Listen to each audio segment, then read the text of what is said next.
அரக்கோணம் தொகுதி பாமக வேட்பாளர் பாலுவை ஆதரித்து அன்புமணி ராமதாஸ் ஆற்காடு பேருந்து நிலையம் அருகில் பரப்புரை மேற்கொண்டு வருகிறார். இந்தியாவிலே 90,000 மதுக்கடைகளை மூடிய வழக்கறிஞர் பாலு நம்முடைய கதாநாயகன். இங்கே உங்களுடைய வேட்பாளர் இவல்லவா நல்ல வேட்பாளர்.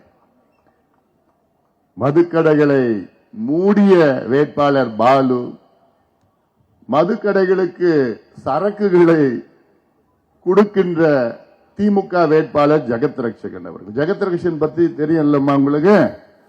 மது ஆலை வச்சிருக்கிறார். யாரு? சாராய ஃபேக்டரி, பீர் ஃபேக்டரி, பெரிய ஃபேக்டரி வச்சிருக்கிறார். அதுல நான் கேட்கிறப்ப சாராய ஃபேக்டரி டாஸ்மாக் கடைக்கு வரதெல்லாம் அவர் தான் சப்ளை பண்றார். பெரிய கோடீஸ்வரர்.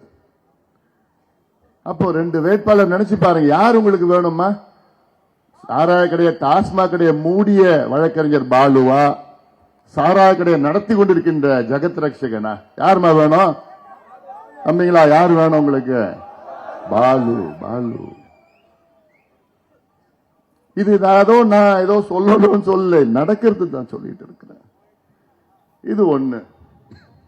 அவரே சொன்னார்ல, இது திமுக காரங்ககிட்ட நான் சொல்ற செய்தி. இது உங்களுக்கும் தெரிஞ்சிருக்கும், திமுக காரங்களுக்கும் தெரிஞ்சிருக்கும். கலைஞர் அவர்கள் பிரிந்த நேரத்தில் அவருடைய உடலை சென்னை மரீனா கடற்கரையிலே அண்ணா நினைவகம் அருகிலே அவரை அடக்கம் செய்ய வேண்டும் என திமுக ஆசைப்பட்டார்கள். ஸ்டாலின் அவர்கள் ஆசைப்பட்டார்கள். ஆனால் அன்றைய அதிமுக ஆட்சி அது முடியாது, ஆளுநர் அலுவலகம், ஆளுநர் வீட்டுக்கு அருகில் காமராஜ் மண்டபம் அருகிலே தான் அங்கே 1 ஏக்கர் நிலத்தை அங்கே ஒதுக்கினார்கள். இதை எதிர்த்து திமுக ஸ்டாலின் அவர்கள் சென்னை உயர்நீதிமன்றத்திலே ஒரு வழக்கை தொடர்ந்தார். அவசர வழக்கு. ஆனால் அந்த வழக்குக்கு ஒரு தடை என்னன்னா, அதற்கு முன்பு ஐயா சொல்லி பாலு மூலமாக ஒரு வழக்கு நாம போட்டோம். என்னன்னு? சென்னை மரீனா கடற்கரை அது பொதுமக்கள், இது அங்கே வேற யாரும் வேற பொதுமக்கள் பயன்பாட்டு தவிர வேற எதுவும் இருக்கக்கூடாது என்று ஒரு வழக்கு நம்ம தான் போட்டோம். ஆனாலும் இது கலைஞர் அல்லவா? கலைஞர் சமூக நீதிக்கு ஒரு உணர்வானவர்.